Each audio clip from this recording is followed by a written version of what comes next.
প্রথমেই বলি আমার এই ভিডিওটা কিন্তু মানে বেশ কিছুদিন ধরে শুটিং করা, কেন কি একদিনে পসিবল হয়নি। তার গল্পটা আমি পরে আপনাদেরকে বলছি। হে হ্যালো গাইজ, আসসালামু আলাইকুম, welcome back to my another new blog. আমার নাম আয়েশা, আমি বর্ধমান শহরে থাকি। এখানে এই পিকচারটা দেওয়ার কারণ হলো আমার বেডের এই দেওয়ালটা আপনাদেরকে দেখাতে পারছিলাম না, ওর জন্য এই পিকচারটা আমি ওখানে দিয়েছিলাম। তো এই দেওয়ালটাকে আজকে আমি ডেকোরেট করব, তো এর প্রিপারেশন আমি অনেক দিন ধরেই করছিলাম।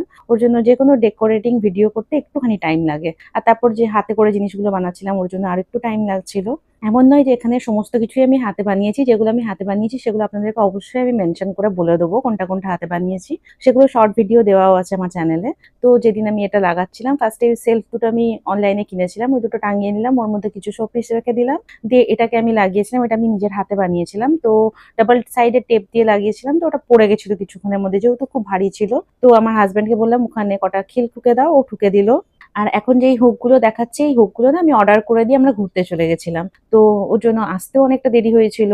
আর তারপর আমরা ঘুরে আসার পর এখন এটাকে আবার বানাচ্ছিলাম, 2-3 দিন আগে বানিয়েছি এটা। তো ফার্স্ট এটাকে ফেভিকল দিয়ে চিটিয়ে নিলাম, চিটিয়ে নিয়ে ফেভিকল দিয়ে চিটিয়েও তো থাকবে না, এর সঙ্গে পেরেক্স স্ক্রু ছোট ছোট দিয়েছিল, কিন্তু ওটা লাগানো যাবে না যেহেতু এমডিএফ বোর্ডটা খুব পাতলা। ওর জন্য আমি এটাকে ক্লে দিয়ে আটকে নিলাম, যে ক্লে দিয়ে আটকে নিলে একদম মানে পার্মানেন্টলি ফিক্স হয়ে যাবে, আর পড়ে যাবার কোনো চান্সই থাকবে না। ওর জন্য তিনটেকেই লাইন দিয়ে করে নিয়েছিলাম, যদি বা একদম ছোট যে ডেকোরেটিং পিসটা আমি বানিয়েছিলাম ওটা তো দরকার ছিল না, তাও মানে বেখেয়ালেই করে নিয়েছিলাম ওটাকে।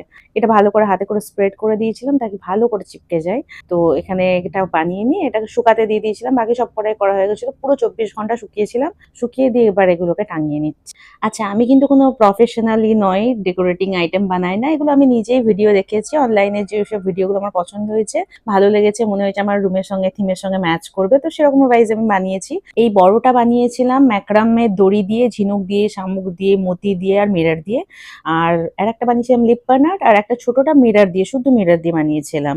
আর এখানে এই অন্ধকার করেছি। এবার এই শোপিস দুটো তো দেখানো হয়নি, এই দুটোও আমি হাতে বানিয়েছিলাম। এই যে বহু আর্টটা করেছি এর ভেতরে আমার হাজব্যান্ডের পিকচার ছিল, ওটাকে বার করে দিয়ে আমি এই বহু আর্টটা নিজের হাতে করেছি। আর এখান থেকে সুইচ বোর্ড থেকে কানেকশনটা নিয়েছি। আর এই লাভ ওয়ালাটা এটা আমার অনেক পুরনো শোপিস, আর এটা আমার মেয়ে আমাকে দিয়েছিল। আর এটাতে যে লাইটটা আছে এটা হচ্ছে সেই এলইডি ওয়ালা যে ক্যান্ডেল গুলো হয় ওগুলো। তো দেখতেই পাচ্ছেন এখানে 9 9 করে 5 পিস মতন আমি ডেকোরেটিং আইটেম বানিয়ে নিয়েছি। তো এগুলোই বানাতে বেশ কিছু টাইম লাগছিল। অ্যাকচুয়ালি বড়টা বানিয়েছিলাম আমি যখন আসানসোলে থাকতাম, বাকি 4টে এখানে এখন কিছুদিন আগেই বানালাম। আর আমি ঘর সংসারী মানুষ, তো সংসার করে সব কাজগুলো করতে বেশি টাইম লাগে, আর মেহনত তো অনেকই লাগে। আর এতটা মেহনত করার জন্য একটা লাইক তুমি ডিজার্ভ করি, প্লিজ দেবেন হ্যাঁ। এটাতে কনজুসি করবেন না আশা করি। আর কমেন্ট বক্সে অবশ্যই জানাবেন কোনটা সব থেকে বেস্ট হয়েছে। আজকের ভিডিওটা এতটাই ভালো লাগলে লাইক করবেন, চ্যানেলটা প্লিজ সাবস্ক্রাইব করবেন। Till then take care, bye by.